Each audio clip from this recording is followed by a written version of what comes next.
એ કચ્છમાં એક હરિજન સમાજમાં દલિત સમાજ જેને કહેવાય કે એક ભગત થઈ ગયા, કર્મણ ભગત. આની એક વાત તમને નાની એવી કરી દઉં. એ કર્મણ ભગત છે ને મહાધર્મના અધિકારી હતા. અને ઈ જ ગામમાં કર્મણ ભગતના ગામમાં ભવાયા રમવા આવ્યા. એ વખતે આ લાઈટનો જમાનો નહીં, બત્તીનો જમાનો નહીં. તેથી દીવીઓ કરતા, દીવીઓ જેને મસાલ કહેતા, આપણે મસાલ કહેતા ની હુતરની દીવીઓ બનાવે અને દીવીનું ઊંજવાળું કરીને રમતા. એમાં એ ગામમાં એ ભવાયા રમવા આવ્યા ને એમાં એક લખીરામ કરીને નાયક અને એનો હુતર લેવા જવાનો વારો અને હુતર લેવા માટે હરિજન વાસમાં જવાનો. એટલે એના નાયકે કીધું કે લખીરામ તારો વારો છે, તું હરિજન વાસમાં જઈને હુતર લઈ આય, આપણે મોડું થાય. હવે કર્મના ભગતની ડેલીએ ભાઈ નાયક જાય છે અને બાયણું બંધ છે ને બાયણું કખડાયું. અંદર મહાધર્મનો સત્સંગ હાલે છે, મહાધર્મનો પાઠ છે. એમાંથી ઊભું થવાય નહીં, ઓલો બાય ડેલી ખખડાવે છે. કર્મણ ભગત વિચાર કરે, ઓલો અહીંયા રાહ જોવે છે કે કર્મણ ભગત બાયણું ઉઘાડો, મારે મોડું થાય. કર્મણ ભગત કે આ હારો જાશે નહીં, આમાંથી ઊભું થવાય નહીં. બાપુ મહાધર્મની શક્તિ શું હોઈ શકે એની વાત કરું છું તમને. એમના બેઠા બેઠા એને એમ થયું કે આ બાયણું ઉઘાડ્યા, આ ખખડાયા વગરનો રહેશે નહીં. એટલે અહીંયા બેઠા બેઠા એને ઘરમાં લાંબો હાથ કરી અને જ્યાં હુતરનો દડો પડ્યો તો અહીંથી હુતર લઈ અને આમ બાયણે બાપુ બાયણું ઉઘાડ્યા વગર દિવાલ હોરો હાથ કરી અને એ હુતર આપ્યું.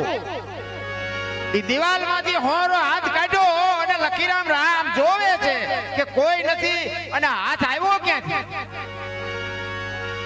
એ દડો હાથમાં લઈ અને પછી એમ કે છે કે આ જે હોય પણ આના મોઢાના નહીં પણ આના ચરણના દર્શન કર્યા સિવાય મારે જાવું નથી. આજે જો આવી લાગી જાવી જોવે, અહીં બેઠા હોય કે આપણે હું કામ આવ્યા છીએ, જે ન બોલી કે તો આપણને શું લાગવાની.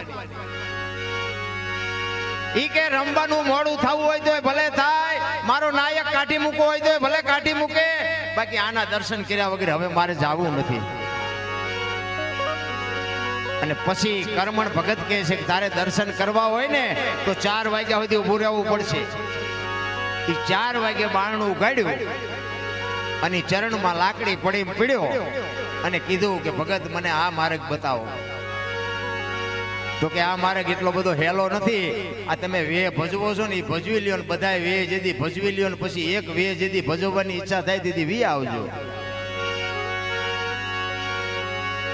એક વે ભજવવાનો એટલે આ બધા અત્યારે જે આપણે બેઠા છીએ ને આ બધા આપણા વેમાં છે. બધા આ દરબાર ને કોળી ને ભરવાડ ને રબારી ને હરિજન ને ગઢવી ને ચારણ ને આ બધા વે મટી જાય પછીની વાત.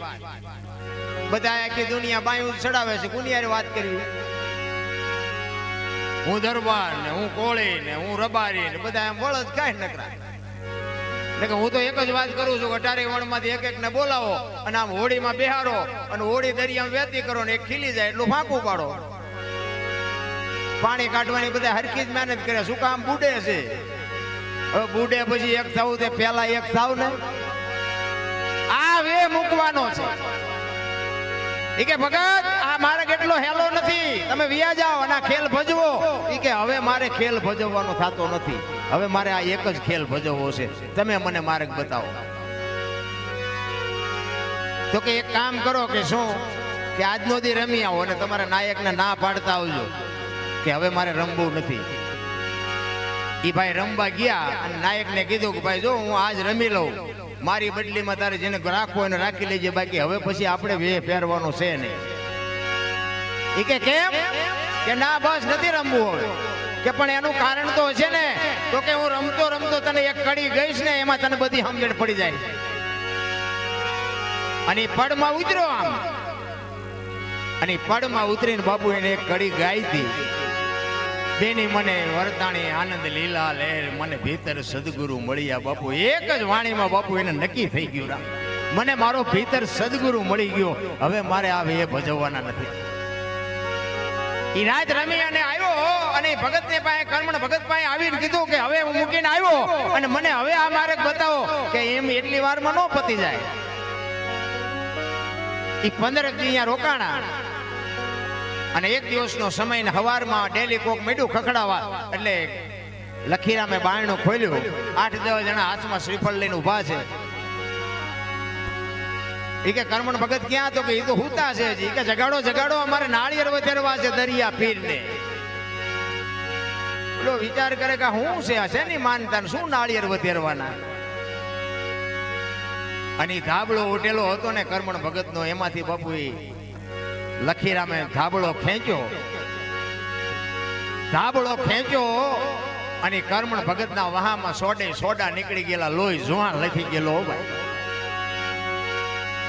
લખીરામ વિચાર કરે છે કે બાપુ ક્યાં ગયા હતા રાતે? મેં તો ક્યાંય ભાડ્યા નહોતા ને આમને કોને માર્યા? કર્મણ ભગત ને કહે છે કે બાપુ આ શું થયું? ઈ કે આવ્યા એમને જ પૂછ ને.